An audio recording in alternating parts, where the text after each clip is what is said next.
यह कहानी है एक बड़े पुराने हवेली की, जो कहानी से भरी हुई थी।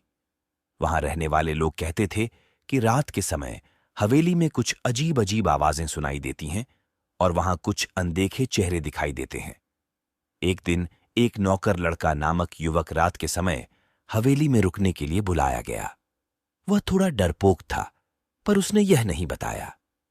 उस रात उसने अपने कमरे में जाकर सोने का आयोजन किया। मध्य रात्रि में उसकी नींद खुल गई जब उसने सुना कि किसी ने उसके कमरे का दरवाजा खोला है। उसने देखा कि एक साया हवेली की चौकीदार के रूप में खड़ा है और यूएसएनए ने कहा, तुम्हें जल्दी हवेली से बाहर जाना होगा, नहीं तो भूत तुम्हें ले जाएंगे।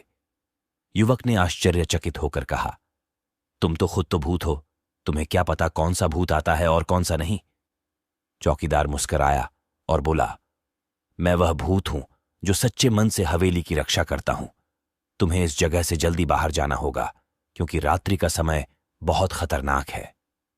युवक ने धीरे धीरे अपनी चीजें संभाली और हवेली से बाहर निकला। जब वह बाहर पहुंचा तो उसने देखा कि पूरी हवेली रोशनी से भरी हुई थी और वहां किसी भूत की तो कोई चर्चा ही नहीं थी। यह वाक्य चौंका देने वाला साबित हुआ कि वह चौकीदार सच्चे मन से हवेली की सुरक्षा करता था और वह युवक को संज्ञान में लेने के लिए उसे डरा रहा था। इसके बाद से हवेली के नौकरों ने कभी भी उस स्थान में भूतिया महसूस नहीं किया, क्योंकि वहां एक सच्चे हीरो ने उन्हें अपनी सुरक्षा की दी थी।